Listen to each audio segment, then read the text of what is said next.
Hola, ¿qué tal? Bienvenidos a un nuevo video sobre esta serie, esta colección de libros acerca de los grandes filósofos de la historia. Y en este caso vamos a hablar sobre el estudio introductorio de Bruno, del autor Giordano Bruno, a cargo de Miguel Ángel Granada. Primera parte: vida y obra. La odisea de un filósofo errante. La vida de Giordano Bruno fue tan vasta e inquieta como el universo que imaginó. Fue una peregrinación constante, huyendo de la intolerancia y buscando un lugar donde su filosofía pudiera florecer libremente. Juventud y formación en Nápoles, 1548 a 1576. Filippo Bruno nació en 1548 en Nola, cerca de Nápoles, en el seno de una familia modesta. Su padre era un soldado al servicio de la corona española. Desde joven mostró una mente brillante. Se trasladó a Nápoles para estudiar en la universidad, donde tuvo contacto con la filosofía aristotélica, pero también con la espiritualidad platónica de San Agustín a través de su maestro, Teófilo da Bairano. En 1565, buscando una vida dedicada al estudio, ingresó en la orden de los dominicos, adoptando el nombre de Giordano. Sin embargo, su espíritu crítico chocó de inmediato con la rígida disciplina de la Contrarreforma. Desde el noviciado, mostró su desdén por la devoción superficial, quitando las imágenes de santos de su celda para dejar solo el crucifijo. Sus dudas no se detuvieron ahí. Cuestionó dogmas centrales como la Trinidad, llegando a afirmar que la postura de Arrio, considerado un hereje fundamental, había sido malinterpretada. Además, su sed de conocimiento lo llevó a leer libros prohibidos, como los de Erasmo. Inevitablemente, la Inquisición abrió un proceso en su contra. En 1576, para evitar un destino fatal, huyó de Nápoles, abandonó los hábitos y comenzó su larga vida de exiliado. El inicio del exilio, 1576-1581. Tras su fuga, Bruno se convirtió en un peregrino intelectual. Vagó por el norte de Italia, enseñando gramática y astronomía básica para sobrevivir. En Venecia, publicó su primera obra, hoy perdida, titulada De Segni de Tempi, sobre los signos de los tiempos, probablemente un análisis de los cambios históricos que se esperaban por las grandes conjunciones planetarias de la época.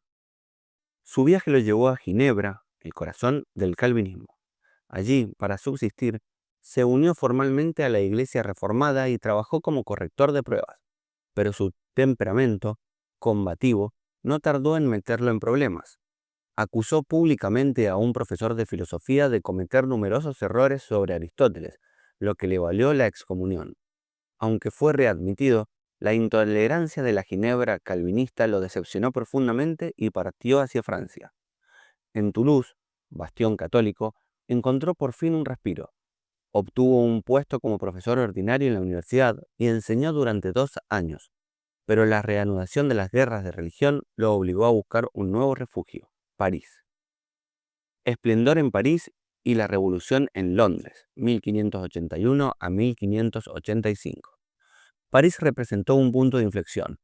Para darse a conocer, impartió una serie de lecciones sobre los atributos divinos de Santo Tomás, demostrando una memoria tan prodigiosa que llamó la atención del mismísimo rey, Enrique III. El rey, fascinado, le preguntó si su memoria era natural o mágica. Bruno le aseguró que era ciencia, no magia, y gracias a ello se ganó el favor real y un puesto como lector extraordinario. Fue en este período que publicó su primera gran obra, De Umbris Idearum, sobre las sombras de las ideas, un tratado sobre el arte de la memoria donde, por primera vez, declaró abiertamente su adhesión a la cosmología de Copérnico, afirmando el movimiento de la Tierra. En 1583, con cartas de recomendación del rey, se trasladó a Inglaterra.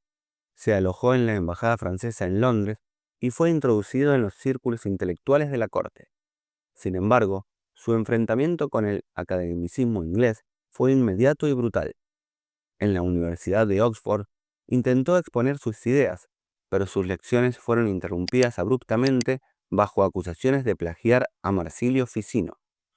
Esta experiencia le causó una profunda amargura y consolidó su desprecio por lo que él llamaba pedantismo, la mezcla de teología reformada, aristotelismo dogmático y humanismo superficial.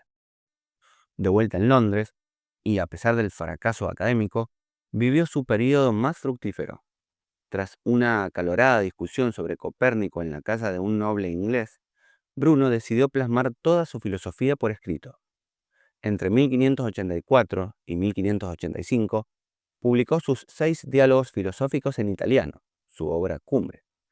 En un torbellino creativo, vieron la luz La cena de las cenizas, De la causa, El principio y el uno, Del infinito, El universo y los mundos, La expulsión de la bestia triunfante, La cábala del caballero Pegaso y Los heroicos furores. En estas obras, no solo defendió a Copérnico, sino que lo superó, presentando una visión del cosmos y del hombre que cambiaría la historia del pensamiento. Errante por Alemania, 1586 a 1591. En 1585 regresó a un París convulsionado por las guerras de religión.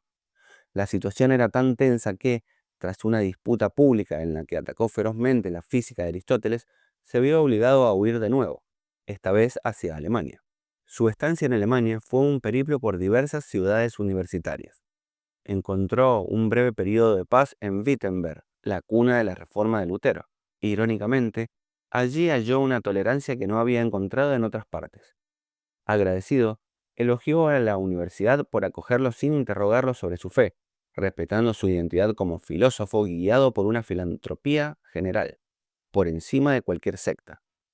Durante estos años, continuó escribiendo prolíficamente, publicando obras sobre lógica y, sobre todo, sus 3 grandes poemas latinos, escritos al estilo de Lucrecio, sobre el triple mínimo y la medida, sobre la mónada, el número y la figura, y, el más importante, sobre el universo infinito y los mundos innumerables. Esta última obra es la exposición más completa y madura de su cosmología, donde refinó las ideas presentadas en sus diálogos italianos. El regreso fatal y el progreso, 1591 a 1600. En 1591, tras casi 15 años de exilio, Bruno cometió el error que le costaría la vida. Regresó a Italia. Fue invitado a Venecia por un patricio llamado Giovanni Mocenigo, quien deseaba aprender su famoso arte de la memoria. Pero Mocenigo, descontento porque sentía que Bruno le ocultaba sus secretos, y probablemente asustado por sus ideas radicales, lo traicionó. En mayo de 1592, lo encerró en su casa y lo denunció a la Inquisición veneciana, acusándolo de una larga lista de herejías: negar la Trinidad, despreciar a Cristo llamándolo mago, afirmar la existencia de mundos infinitos y la eternidad del universo. El proceso comenzó en Venecia. Bruno, argumentando que sus ideas eran filosóficas y no teológicas, se mostró dispuesto a abjurar de sus errores religiosos, confiando en la clemencia del tribunal. Pero la Inquisición de Roma reclamó al prisionero. A pesar de la resistencia inicial de Venecia, fue extraditado en 1593 y encerrado en las cárceles del Santo Oficio en Roma. El juicio romano duró 7 largos años. Al principio, siguió la línea del veneciano, pero en 1597 el tribunal cambió la estrategia. Censuraron sus libros y le presentaron una lista de 8 proposiciones heréticas extraídas de su propia filosofía, para que abjurara. Le exigían retractarse de ideas como la infinidad del universo, el movimiento de la Tierra, la existencia de múltiples almas. En esencia, le pedían que renunciara a su ser como filósofo y aceptara la supremacía de la teología sobre la razón. Bruno se negó. Entendió que abjurar sería despojarse de la perfección humana. Su respuesta final a sus verdugos, leída la sentencia que lo condenaba como hereje, impenitente, obstinado y pertinaz, ha pasado a la historia. Quizá vosotros pronunciáis contra mí la sentencia con mayor temor que el que yo siento al recibirla. El 17 de febrero de 1600, en la plaza de Campo dei Fiori, en Roma, Giordano Bruno fue quemado vivo en la hoguera. Toda su obra fue condenada y puesta en el índice de libros prohibidos. Segunda parte. El pensamiento. Un universo sin límites. El pensamiento de Bruno, expuesto magistralmente en sus diálogos italianos, no fue una simple colección de ideas, sino un proyecto unificado y monumental. Su objetivo era nada menos que restaurar la verdadera filosofía, que él creía sepultada durante siglos por la filosofía vulgar de Aristóteles y la teología cristiana. Para entender su urgencia, debemos recordar el clima de su época. En la década de 1580, Europa vivía un pánico escatológico. Se creía que el fin del mundo y la segunda venida de Cristo eran inminentes, basándose en conjunciones planetarias y profecías. La filosofía de Bruno fue una respuesta directa y demoledora a esta visión de un cosmos finito y una historia a punto de terminar. La revolución cosmológica y metafísica. El punto de partida de Bruno fue la obra de Nicolás Copérnico, quien había propuesto que la Tierra se movía alrededor del Sol. Para Bruno, Copérnico fue la aurora que anunciaba el fin de la larga noche aristotélica. Pero si Copérnico fue el amanecer, Bruno se veía a sí mismo como el sol del mediodía de la verdad. En La Cena de las Cenizas y del Infinito, llevó la idea copernicana a su consecuencia lógica más radical. 1. Un universo infinito. Argumentó que un Dios infinito no podía crear un universo finito, pues eso sería limitar su propio poder y bondad. Por lo tanto, el universo debe ser, como su causa, finito en espacio y tiempo. 2. Innumerables mundos. Este universo infinito no está vacío. Cada estrella que vemos es un sol, como el nuestro, rodeado de sus propios planetas, habitados o habitables.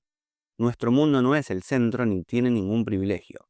No hay centro ni circunferencia, o más bien, el centro está en todas partes y la circunferencia en ninguna. 3. Una sustancia única.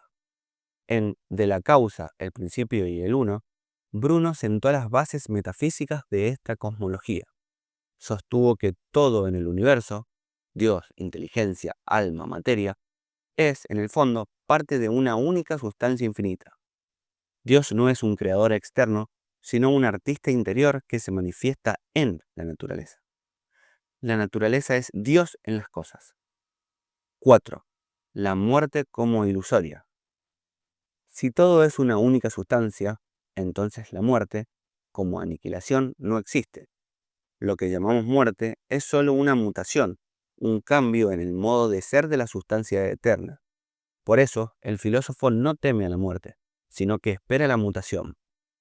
Con esta visión, la filosofía se convertía en el camino supremo para conocer a Dios a través del estudio de su único y verdadero Hijo, la naturaleza infinita. La reforma moral y la crítica al cristianismo. Una vez establecida su visión del cosmos, Bruno se dedicó a extraer sus consecuencias morales, políticas y religiosas, principalmente en La expulsión de la bestia triunfante. Esta obra es una compleja alegoría. Júpiter y los dioses olímpicos, que representan las facultades humanas, deciden limpiar el cielo estrellado, expulsando las constelaciones que representan vicios, la bestia triunfante, y reemplazándolas por virtudes. El blanco principal de su crítica es el cristianismo, al que consideraba una fuerza histórica que había subvertido los valores naturales.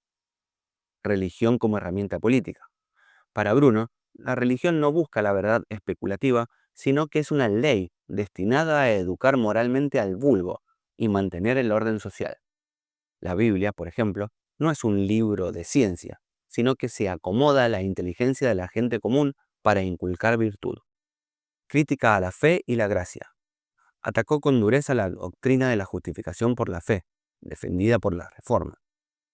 Le parecía absurdo que la salvación dependiera de creer y no de las obras. Sostenía que la ley divina debe ser racional y posible de cumplir. De lo contrario, es una tiranía.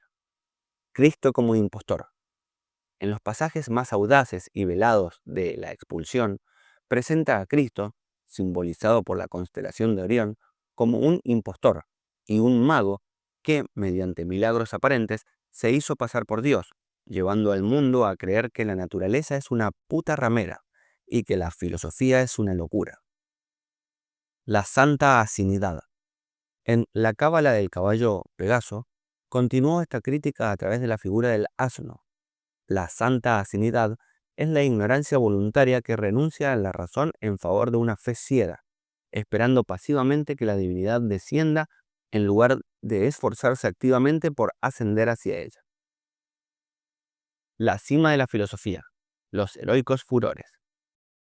Si la expulsión era la reforma de la sociedad, los heroicos furores es la descripción del camino individual del filósofo hacia la unión con lo divino.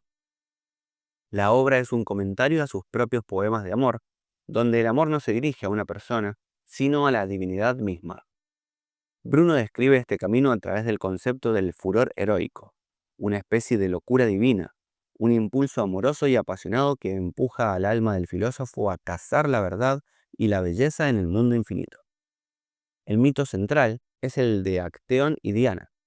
Acteón, el cazador, el filósofo, persigue incansablemente a la diosa Diana, la naturaleza, que es el reflejo de Dios.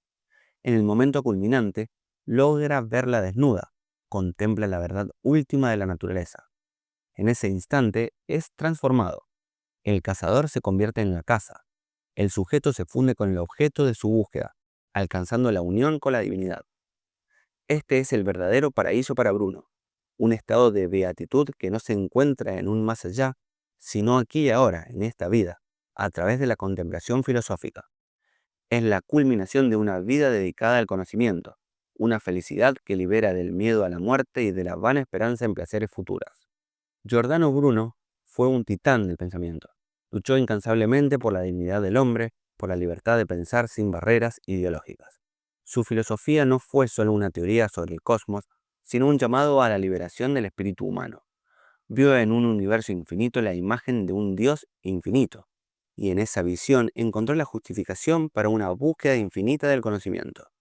Eligió la muerte antes que renunciar a esa verdad, convirtiéndose en un eterno mártir de la libertad intelectual. Hoy, su estatua se yergue desafiante en el mismo lugar donde fue ejecutado, un recordatorio de que aunque los cuerpos pueden ser destruidos, las ideas que abren el universo no pueden ser consumidas por el fuego. Bien amigos, eso fue todo por este video respecto de Giordano Bruno. Si les gustó, como ya saben, denle like, comenten y compartan. Y en el próximo video de esta lista de autores de la colección de Gredos Grandes Pensadores, es el turno de Pascal. Hasta la próxima.